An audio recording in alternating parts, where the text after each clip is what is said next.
اب کل کو تمہارا اگر جہاد ہو جائے تو یہ نہیں کہ ابے کرنا کیا, گلے سے لڑیں گے کیا, نہیں, اسلحہ تیار کرو.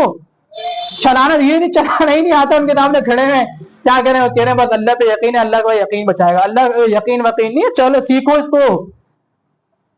انہیں اعمال کی طاقت بتائے گی, اعمال کی طاقت بچائے گی. اعمال اگر طاقت بچاتی تو صحابہ کرام اور نیک لوگ, اللہ کے نبی علیہ الصلوۃ والسلام کی بہت طاقت تھی اعمال کی, پھر بھی سیکھی ہیں ساری چیزیں.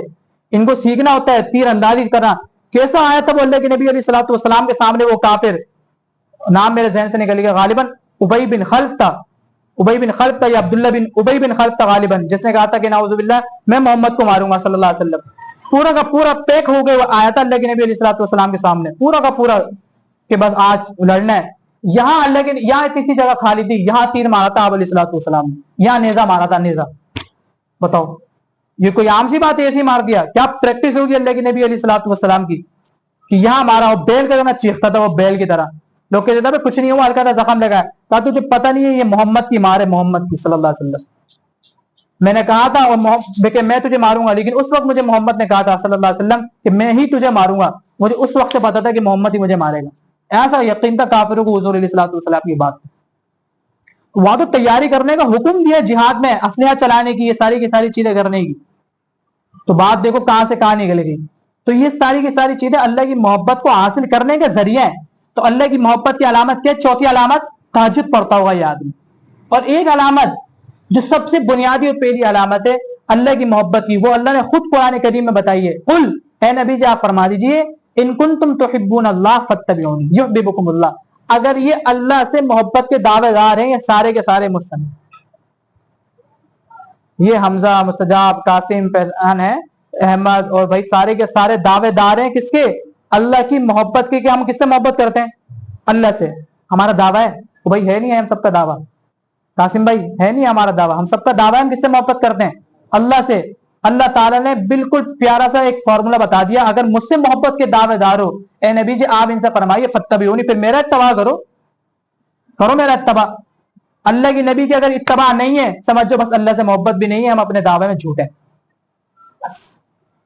ہر چیز میں اللہ کے نبی علیہ الصلوۃ والسلام کی اتباع ہوگی. ضروریات میں سے ہر چیز, محبت کے درجے میں تو پھر آدمی بالکل اینڈ لیول پہ جائے گا. پھر تو اگر مانگ بھی نہیں نکلنی ہوگی تو بیچ میں اپنے تھوڑا سا بلیڈ مارے گا کہ یار تھوڑی میری مانگ نکلی, اللہ کے نبی کی سنت کو پورا کرنا ہے. ایسے بھی لوگوں کو دیکھا ہے تبلیغی جماعت والوں نے, بانگ مالے میں جماعتیں گئی اور دیکھا یار یہ آپ کا کٹا ہوا ایسا کیسے, کہنے گیا یار حضور علیہ الصلوۃ والسلام کیونکہ بیچ کی مانگ نکالتے تھے, ہماری نکلتی نہیں ہے, تو بس اس وجہ سے یہ مارا تاکہ بیچ کی مانگ سنت کسی نہ کسی درجے میں پوری ہو جائے. ایسی محبت پھر آدمی کو نصیب ہوتی ہے. پھر وہ صحابی کی طرح کہ بھائی تم بال کیوں نہیں کٹوائے, اتنے بڑے بڑے بال ہو گئے. فرمایا بس اللہ کے نبی نے ایک مرتبہ میرے سر پہ ہاتھ رکھا تھا, اب بس میرا دل نہیں کرتا بال کٹوانے کا. ایسی محبت اللہ کے نبی علیہ الصلوۃ والسلام. بھائی نمک کے پانی سے غسل کرتا ہوں, ایک موقع پہ اللہ کے نبی نے مجھے فرمایا تھا کہ نمک کے پانی سے غسل کیا کرو, تمہاری فنا بیماری دور ہو جائے گی. بس میں اب ساری زندگی نمک کے پانی سے غسل کرتا ہوں. ایسی محبت اللہ کے نبی علیہ الصلوۃ والسلام کہ دروازے کے باہر آتے تھے صحابہ کرام حضور علیہ الصلوۃ والسلام کے, اور دروازہ اپنی ان ناخن کی ان دو بھی نہیں, اس کے ذریعے سے بجاتے تھے کہ بس کسی طریقے سے اللہ کے نبی علیہ الصلوۃ والسلام کو تکلیف نہ ہو. بیٹھ جائیں گے تو جب باہر آئیں گے تب مسئلہ بیان کر لیں گے, تب کوئی بھی بات ہوگی کر لیں گے, میری وجہ سے اللہ کے نبی علیہ الصلوۃ والسلام کو تکلیف نہ ہو. ایسی محبت صحابہ کرام کے دل میں حضور علیہ الصلوۃ والسلام. احد کے موقع پہ اللہ کے نبی علیہ الصلوۃ والسلام صحابہ کرام نے گھیرا ہوا تھا, کیونکہ سارا پاسا ہی پلٹ گیا تھا, جنگ کا نقشہ ہی پورا پلٹ چکا تھا. لیکن صحابہ تھے حضور کے دیوانے تھے, ایک آواز لگائی سب آ گئے. بعد میں تو ہوش بھی کھو بیٹھے تھے کہ جب آواز لگائی کافروں نے کہ نعوذ باللہ محمد صلی اللہ علیہ وسلم انتقال کر گئے اور وہ شہید ہو گئے, تو صحابہ کرام کے تو حواس باختہ ہو گئے. لیکن پھر کسی نے بتایا کہ یہاں ہیں تو پھر آئے. تو اس موقع پہ بھی جب صحابہ کرام تھوڑا سا دور ہو گئے اللہ کے نبی علیہ الصلوۃ والسلام سے, اور حضور علیہ الصلوۃ والسلام کی یہاں چونکہ رومال, ایک کملی کالی کملے والا چادر رکھی ہوتی تھی, رومال تھا, تو وہ جنگ کے موقع پہ وہ کہاں رکے گا, وہ نیچے گر گیا. تو وہاں سے حضرت صدیق اکبر رضی اللہ تعالیٰ عنہ نے دور سے دیکھا, تاریخ امت مسلمہ کی دوسری جلد یا پہلی جلد میں یہ واقعہ لکھا ہوا ہے. تو حضرت صدیق اکبر رضی اللہ عنہ آئے اور اللہ کے نبی علیہ الصلوۃ والسلام کی اس چادر کو جھاڑا اور اللہ کے نبی کے کندھوں پہ رکھا, اور پھر جہاد میں لڑنے لگ گئے. اتنا بھی برداشت نہیں ہوا کہ جنگ کے موقع پر بھی حضور کی چادر کیسے گر گئی.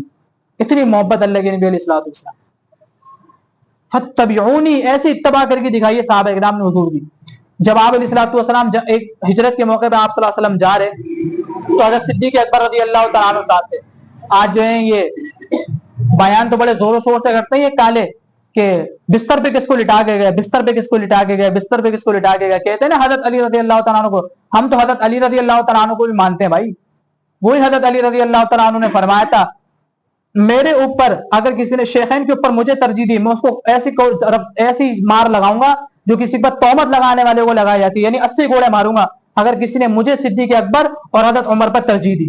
یہ حضرت علی رضی اللہ عنہ کے جملے ہیں. وہ حضرت علی اور لے کے کس کو گئے حضور علیہ الصلوۃ والسلام اپنے ساتھ سفر میں ہجرت کے موقع پہ حضرت ابوبکر صدیق رضی اللہ تعالیٰ عنہ. اس سے ایک چیز بڑی پیاری معلوم ہوئی جو ہمارے استاد محترم بیان کرتے ہیں. کہتے ہیں کہ راہ سفر جو ہونا چاہیے نا وہ ہم عمر ہونا چاہیے، کیونکہ صدیق اکبر اور حضور علیہ الصلوۃ والسلام کیا تھے؟ ہم عمر تھے. اس سے یہ بات معلوم ہوئی کہ ہم عمر آدمی ہونا چاہیے. رخت سفر جس کے ساتھ آدمی کو باندھنا ہو وہ کم از کم ہم عمر ہو. جس کے ساتھ اٹھنا بیٹھنا چلنا پھرنا آنا جانا کہیں ہو سفر کوئی طے کرنا ہو تو وہ کیا ہونا چاہیے؟ ہم عمر ہونا چاہیے تاکہ اس سے بے تکلفی ہو. حضور نے اپنا ہم نشین کس کو بنایا؟ حضرت ابوبکر صدیق کو. ہم نے عمر تھے آپ علیہ الصلوۃ والسلام. تو آپ علیہ الصلوۃ والسلام حضرت ابوبکر صدیق رضی اللہ تعالیٰ عنہ دونوں کے دونوں جا رہے ہیں سفر پہ اور گھوم کے راستے سے جا رہے ہیں. صحیح راستے سے بھی نہیں جا رہے بلکہ الگ راستے سے جا رہے ہیں اور پاؤں کے نشانات کو چھپاتے چھپاتے جا رہے ہیں. حضرت ابوبکر صدیق رضی اللہ تعالیٰ عنہ کبھی آگے آ رہے ہیں اور کبھی پیچھے آ رہے ہیں، کبھی دائیں چلے آتے ہیں کبھی بائیں چلے آتے ہیں. آپ علیہ الصلوۃ والسلام دیکھ رہے ہیں ابوبکر یہ کیا ہو رہا ہے، کبھی آگے کبھی پیچھے کبھی دائیں کبھی بائیں، یہ کیا کرتے ہو؟ کہا یا رسول اللہ مجھے ڈر لگتا ہے کہ تیر کہیں آگے سے نہیں آئے گا، میں آگے سے آ جاتا ہوں. مجھے ڈر لگتا ہے کہیں تیر پیچھے آ جائے میں پیچھے آ جاتا ہوں. مجھے ڈر لگتا ہے کہیں تیر آپ کے دائیں جانب سے نہ آ جائے میں دائیں جانب آ جاتا ہوں. مجھے ڈر لگتا ہے کہیں یہاں سے نہ آ جائے میں آپ کے بائیں جانب آ جاتا ہوں کہ کسی نہ کسی طریقے سے بس آپ کی حفاظت کروں. ایسی درجے کی محبت ایسی درجے کی اطاعت اللہ کے نبی علیہ الصلوۃ والسلام کی صحابہ اکرام رضوان اللہ تعالیٰ علیہم اجمعین نے کہ جنگ کے موقع پر حضرت طلحہ رضی اللہ تعالیٰ عنہ کے بارے میں حضور فرما رہے ہیں کہ بھائی طلحہ کی مدد کرو. طلحہ نے اپنے اوپر جنت کو واجب کر لیا ہے. لڑتے رہے لڑتے رہے لڑتے رہے لڑتے رہے کسی کو اللہ کے نبی علیہ الصلوۃ والسلام کے قریب نہیں آنے دیا. احد کے موقع پہ اکیلے تلوار بازی کرتے تھے اکیلے. سعد بن ابی وقاص رضی اللہ تعالیٰ عنہ حضور کے سامنے کھڑے ہیں، حضور کے آگے کھڑے ہو گئے اور آپ علیہ الصلوۃ والسلام حضرت سعد بن ابی وقاص رضی اللہ تعالیٰ عنہ کے پیچھے کھڑے ہیں اور آپ علیہ الصلوۃ والسلام تیر نکال نکال کے ان کے ہاتھ میں دے رہے ہیں اور فرمایا فدا کا ابی و امی یا سعد، اے سعد ساری کائنات کے ماں باپ میں محمد صلی اللہ علیہ وسلم کے ماں باپ پر قربان لیکن میرے ماں باپ تجھ پر قربان، پر تو تیر چلایا جائے ان کو مارتا جا. حضور علیہ الصلوۃ والسلام نے اپنے ماں باپ کو حضرت سعد بن ابی وقاص رضی اللہ تعالیٰ عنہ پر قربان کیا. میرے ماں باپ تجھ پر قربان، تیر چلاتا جا. کیا ہو رہا ہے؟ اللہ کے نبی علیہ الصلوۃ والسلام کی حفاظت ہو رہی ہے. ابھی جان کے ذریعے سے ہو رہی ہے، ہم مجھ سے اور آپ سے اعمال کے ذریعے سے بھی نہیں ہو رہی. اللہ کے نبی علیہ الصلوۃ والسلام کی سنتوں کی حفاظت ہو جائے کہ ہم کم از کم اللہ کے نبی علیہ الصلوۃ والسلام کی سنت کی حفاظت کر لیں. ایسے درجے کی محبت صحابہ اکرام نے. تو صحابہ تو پھر صحابہ تھے نا، اس لیے حفیظ جھالندری نے صحابہ اکرام کے بارے میں کتنا پیارا جملہ کہا. اور بدر کے موقع پہ جو صحابہ اکرام نکلے تھے 313 ان کے بارے میں حفیظ جھالندری رحمۃ اللہ علیہ نے وہ شعر اتنا پیارا شعر ہے. یہ پہلا لشکر تھا دنیا میں افواج الہی کا جسے اعلان کرنا تھا خدا کی بادشاہی کا. یہ لشکر ساری دنیا سے انوکھا تھا نرالا تھا کہ اس لشکر کا افسر ایک کالی کملی والا تھا. ایک 313 کا مجمع ہے، منافقین بھاگ چکے ہیں. 313 کا مجمع ہے اور آپ علیہ الصلوۃ والسلام کے چہرے پر غم کے آثار ہیں. ایک انصاری صحابی کھڑے ہوتے ہیں یا رسول اللہ آپ نے کیا ہمیں موسیٰ علیہ السلام کی قوم کی طرح سمجھ رکھا ہے کہ جو کہیں گے کہ تم جاؤ اور تمہارا رب جائے اور وہ لڑے؟ یا رسول اللہ کوئی تیر آپ تک نہیں آ پائے گا جب تک ہم زندہ ہیں. آپ پیچھے رہیں گے ہم آگے آگے لڑیں گے. کافروں کو آپ تک پہنچنا ہوگا ہماری لاشوں پر سے گزر کے جائیں گے. انہیں کہتے ہیں صحابہ کرام. یہ تھے صحابہ جنہوں نے اپنی جان تو ضائع کرنا اپنی جان کو قربان کرنا برداشت کر لیا، اپنے ہوتے پہ حضور علیہ الصلوۃ والسلام پر آج تک آنا برداشت نہیں کی. کیا چلا جاتا اگر ان صحابی کا غالباً حضرت خباب یا حضرت خبیب رضی اللہ تعالیٰ عنہ تیل کے کڑے پہ رکھ کر کھڑے ہو کے وہ پوچھ رہے ہیں یا پھانسی پہ لٹکا کر وہ پوچھ رہے ہیں کہ ابھی تو کہہ دے اتنا کہ اس جگہ نعوذ باللہ من ذالک نعوذ باللہ من ذالک محمد صلی اللہ علیہ وسلم ہوتے، بس تو اتنا کہہ دے کہ میری جگہ کیا ہوتے یہاں پر ہم تجھے چھوڑ دیں گے.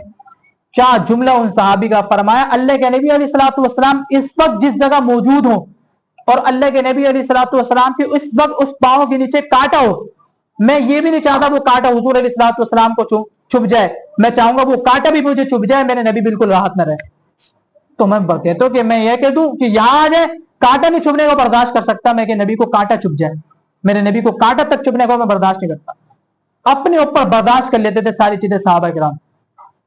خون دیا تو خون پی گئے, پانی نہیں گرنے دیا پانی پی گئے, بلغم نہیں گرنے دیا بلغم پی گئے, تھوک مبارک آپ صلی اللہ علیہ وسلم گرنے نہیں دیا, تھوک مبارک لے کے آپ صلی اللہ علیہ وسلم کا جسم پر لگا دیا.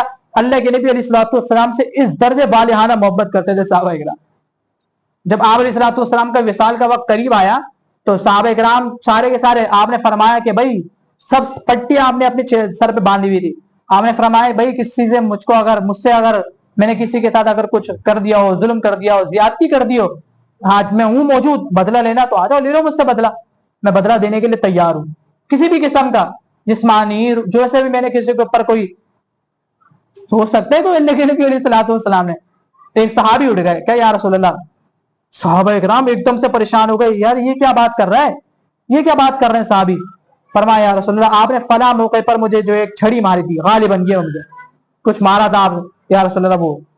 اب صحابہ اکرام تل ملا رہے ہیں اور صحابہ اکرام جان نچھاور کر, یار ہمیں مار رہے تو اللہ کے نبی سے بدلہ لے گا تو. وہ صحابی نے فرمایا یا رسول اللہ آپ نے فرمایا نہیں بھائی نہیں, میں نے جب کہا ہے کہ میں آج مجھ سے سارے کے سارے بدلہ لینے کے لیے میں تیار ہوں, میں نے چیزوں پر کوئی ظلم کیا ہو, کسی پر کوئی میں نے زیادتی کی, آج مجھ سے بدلہ لے لو, اس کا حق بنتا ہے یہ مجھ سے بدلہ لے گا.